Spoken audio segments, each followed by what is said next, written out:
Hi all, I have another amazing game to show you of Leela Chess, ID 445. Now this was against Booot6, so a high ranking chess engine. E4, E5 we have the Ruy Lopez variation, A6, bishop A4. Now we have knight F6, white castles, B5, bishop B3, bishop B7, rook E1, bishop C5, C3. It looks like a fairly standard opening so far. D4, bishop B6. Now we have bishop G5.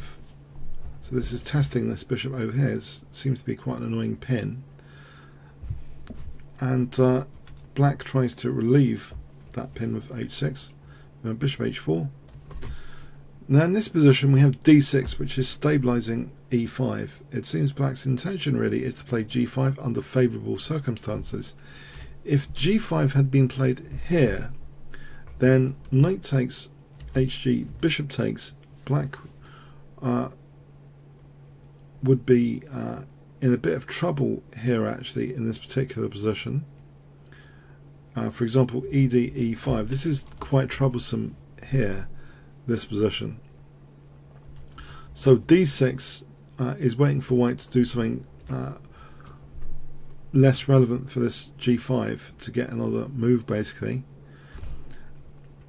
We have A4, and now in fact we have E takes D4, C takes rook E8, and it's here that black feels it's the right time now to play G5 in this position. If we have a look at this for a moment, if B4, then knight D5, G5, knight takes, queen H5. This ends up to be very dangerous indeed for black. That could end up getting mated. So B4 is a bit dangerous here.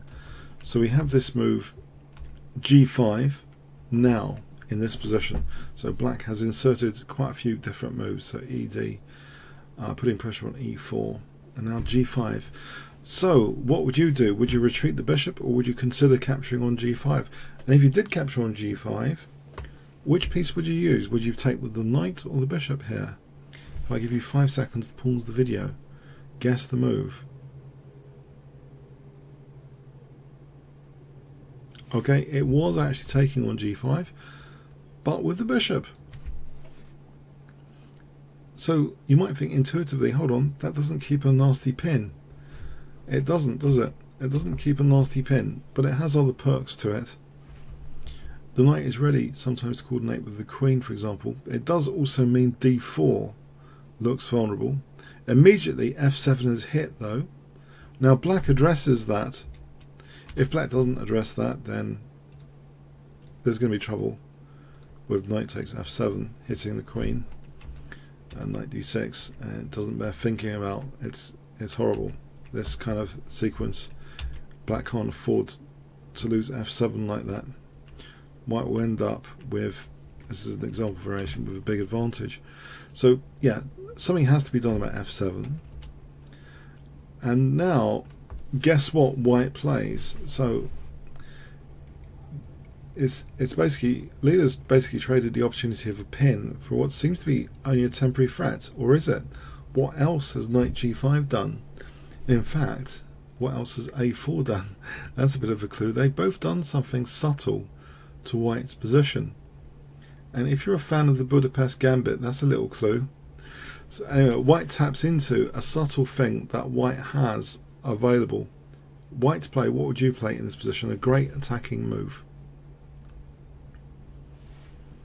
Okay, it's actually the third rank. Look at this third rank. It's been cleared away, hasn't it? The knight is facilitating the rook coming across this third rank. We have knight takes D4, rook G3, very dangerous, king H8, and now another move with a certain third rank implication, knight D5. We see bishop takes D5, and guess what? another move with a third rank implication. Bishop takes d5. Black plays c6. And guess what? What does white play here? Clue, third rank. If I give you 5 seconds to pause the video, what would you play in this position? Okay, like in the Budapest Gambit, the third rank's clear. White actually plays the lovely rook a to a3. Both rooks ready to swing and fry the black king, potentially. And black gets desperate here, absolutely desperate, sees all the danger now. Black plays the desperate looking knight b3. Let's have a look. If c takes d5, check, and the other rook joins forces. Rather artistically, I think. Both rooks like this. And say this is just hopeless. Knight h7 is an incisive move here. And then taking here, this is just breaking down all the black defenses. This variation as an example. Win the queen and stuff. Everything's collapsing. So black is in a desperate state and plays here. After rook a to a3, plays knight b3. Just trying to stave off things for a moment. Bishop takes b3 is played though. Not rook takes b3. We have bishop c5. It was okay to do this now because of queen f3. There's the rook. It doesn't matter about even the rook. The rook, queen, knight here, and the bishop are all good attacking pieces. d5 is played here. If black dares to take on a3, then queen f5, and here the idea is queen h3 check, and the queen has substituted for the other rook we had in the other lines. Now knight e6 is double check and mate, so the queen's cutting off key escape squares, just as well as a rook. So queen f3 here is prompting d5, queen f5, and again faced with this horrible queen h3 execution, black desperately played bishop takes, f2 check, king takes, knight takes e4, that's just taken. Desperate stuff, queen h4, the game ended here. You could carry on, for example, with bishop takes d5 to get the rooks connected, and then queen g5 is enough, for example like this, and then we can see the other rook ready to deliver the mate here nicely after all, with rook h3 check mate.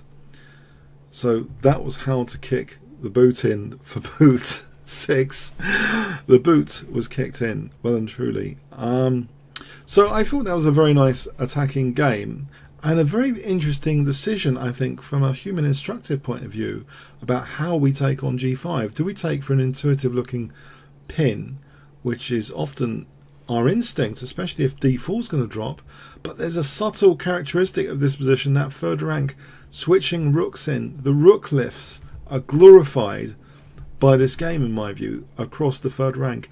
And if you study the Budapest, I have a book on the Budapest, and one of the most fascinating lines for me was a rook lift from a6 to h6 in some of the key lines. So here, beautiful double rook lifting potential showed. Hope you enjoyed it as much as me. Comments, questions, like, shared, appreciated. Thanks so much.